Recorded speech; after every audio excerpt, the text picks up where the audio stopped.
22 জায়গায়। বিশ্বনবী কয় একটা, ওমরে ফারুক বলে আর একটা। আল্লাহ বলে, বিশ্বনবী আপনার পক্ষে আমি আয়াত নাজিল করতে পারলাম না, আমি ওমরের পক্ষে নাজিল করে দিলাম। এক বাবা এসে বললেন, ওমরে ফারুক আমার ছেলে কথা শোনে বেয়াদব। ওমরে ফারুক ছেলেরে ডাকলেন, বাবা তুমি তোমার আব্বাজানের কথা শোনো না, এটা তো কবিরা গুনাহ। ছেলে বলে, ওমরে ফারুক সব দায়িত্ব আল্লাহ ছেলে মেয়েদেরকে দিয়েছে। ওমরে ফারুক বললেন, অবশ্যই দায়িত্ব দিয়েছে। তাহলে বলেন আমার বাবার দায়িত্ব কি? উনি বললেন, প্রাইমারিলি প্রথমত 3 দায়িত্ব। আইয়ান তাকিয়া উম্মাহ, পৃথিবীর প্রতিটি বাবার উচিত ছেলেদের মেয়েদের জন্য ভালো মায়ের ব্যবস্থা করা। 2 নম্বরে আইয়ুহসিনা ইসমা, সুন্দর তার একটা নাম রেখে দেয়া। 3 নাম্বার ইউআল্লিমাহুল কিতাব, তার আল্লাহর কিতাব শিক্ষা দেওয়া। এবার ছেলেকে আমার আব্বা 3টার একটাও করে নাই।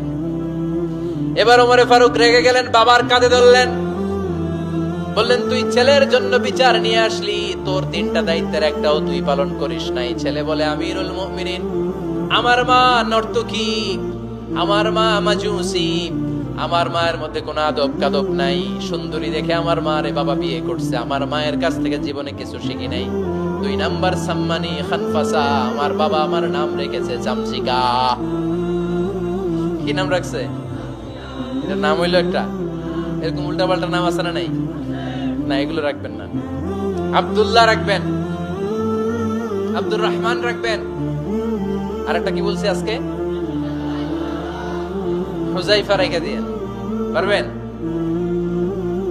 ওয়ালাম ইউআল্লিমনি হারফাম মিন কিতাবিল্লাহ আমিরুল মুমিনিন। শুধু তাই না, আল্লাহর কোরআনের একটা অক্ষর আমার বাবা কোনোদিন আমারে শিক্ষা দেয় নাই। ওমর ফারুক রেগে গেলেন, এবার বাপের কান্দে দইরা মারতে শুরু করলেন। তুই পোলার নামে বিচার নিয়ে আইছিস, তোরে মার দিমু আগে। এরকম নেতার দরকার আছে না নাই? মদিনায় এক লোক তার বউরে রাগের চোটে 100 তালাক দিয়ে ফেলছে। কয় তালাক দেয়ার নিয়ম কয়টা? দিছে কয়টা? এবার স্ত্রী কাঁদতে কাঁদতে এসে বলে, আমিরুল মুমিনিন দেখেন, আমার স্বামী আমারে রেগে মেগে 100 তালাক দিছে। ওমর ফারুক বললেন, দইরা নিয়ে এটা নিয়ে আসা হলো। ওমর ফারুক বললেন, কয়টা তালাক দিয়েছো? কয় 100টা। কেন দিছো? কয় মাথা গরম আছিল। এরকম আছে না? তালাক দেওয়ার সময় সব তালাক, তুই তালাক, তোর মা তালাক, তোর বোন তালাক, সব তালাক। তালাক দিবে ওয়াইফ রে, দিতেছে সবাই রে। ওমর ফারুক বললেন, দিবে 3টা, 100টা দিলা কেন? কয় মেজাজ গরম ছিল। কয় দাঁড়া, আত-তালাকু মিন শাআইরিল্লাহ, তালাক হচ্ছে আল্লাহর দেয়া বিধানের একটা নিদর্শন। এটা নিয়ে তুই খামখেয়ালি করলি? আমার রায় শোন, আমার রায় হচ্ছে 3 তালাকে তোর বউ তালাক, বাকি 97 তালাক তোর পিঠের উপরে পড়বে। এরকম বিচারের দরকার আছে না নাই?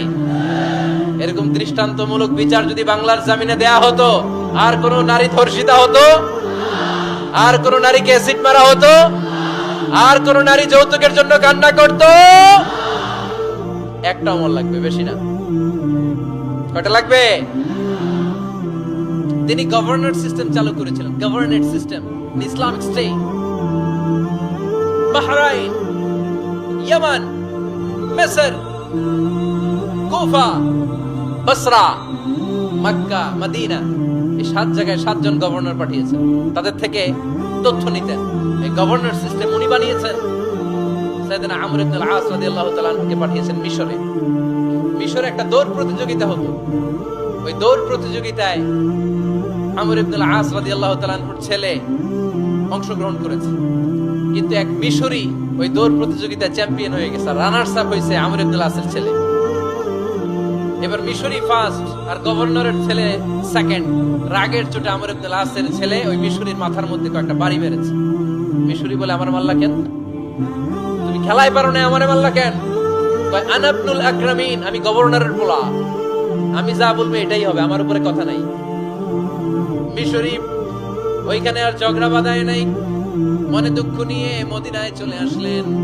এসে বললেন, আমিরুল মুমিনিন, আপনি আমর ইবনে আল-আস রাদিয়াল্লাহু তাআলা আনহুকে মিশরের গভর্নর বানিয়ে পাঠিয়েছেন।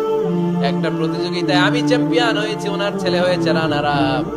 কেন সে চ্যাম্পিয়ন হতে পারে নাই? এই কারণে আমার মাথায় লাঠি দিয়ে 3টা বাড়ি মেরেছে। বিচারটা দিছে কার দরবারে? কথা বুঝেন নাই বোধহয়? ওমর ফারুকের দরবারে। ওমর ফারুক বললেন, তাই আগামী বছরের অমুক তারিখ আমি সব গভর্নরদেরকে ডেকে হিসাব নিতে, ওই দিন তুই থাকবি, পারবি না?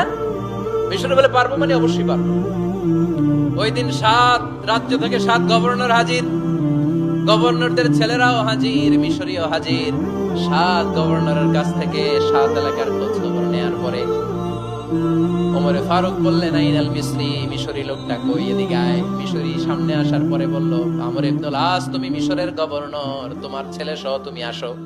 আমর ইবনুল আস এসে সামনে বসে রইলেন।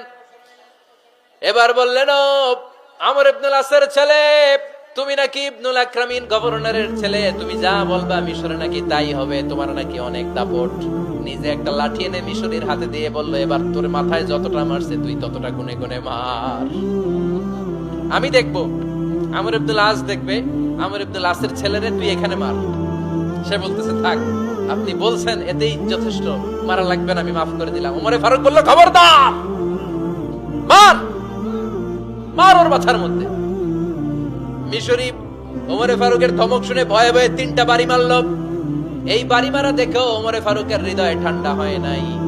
লজ্জায় আমর ইবনুল আস, বয়স হয়ে গিয়েছে সাহাবা, মাথা তখন টাক, মাথায় চুল নাই, লজ্জায় মাথাটা হেট হয়ে মাথাটা নিচু করে রেখেছে। এবার রাগের চোটে ওমরে ফারুক বললেন, এবার আমর ইবনুল আসের টাক মাথার মধ্যে একটা মার, মার। কেন ছেলেকে শিক্ষা দিতে পারে নাই? ইয়া আমর ইবনুল আস, মাতা জাআলতুমুন নাস আবিদা, তোমরা কখন মিশরীদেরকে নিজেদের দাস বানায় নিলা? ওয়াকাদ ওয়ালাদাতুম উম্মুহুম আহরারা, আর ওদের মায়েরা তো ওদেরকে স্বাধীন সন্তান হিসেবে প্রসব করেছে। মানুষদের উপর ক্ষমতাগিরি করার জন্য গভর্নর পাঠাই নাই। খবরদার, জনগণ, তাদেরকে দেখভাল করার জন্য তোমাদেরকে পাঠানো হয়েছে, তাদের উপর কোনো অত্যাচার করার জন্য নয়। চিল্লায় বলেন ঠিক কিনা? এরকম নেতা কয়টা লাগবে? কয়টা? ওই নেতার নাম কি? ওমর। হা হুয়া ইয়াতি ওমর।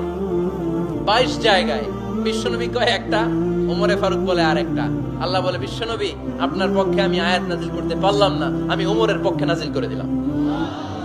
বিশ্বনবী বলতেন, ইন্না লিকুল্লি উম্মাতিন মুহাদ্দাস, সব উম্মতের মধ্যে, সব নবীদের উম্মতের মধ্য থেকে একজন করে আল্লাহ তাকে মুহাদ্দিস বানাতো। মুহাদ্দিস না, মুহাদ্দাস। মুহাদ্দাস মানে এমন লোক যিনি যা ভাবতো ওই ভাবনাটাই আল্লাহ আয়াত হিসেবে নাজিল করে দিতেন। বিশ্বনবী বলেন, আমার উম্মতের মধ্যে মুহাদ্দাস হচ্ছে সাইয়েদনা ওমর।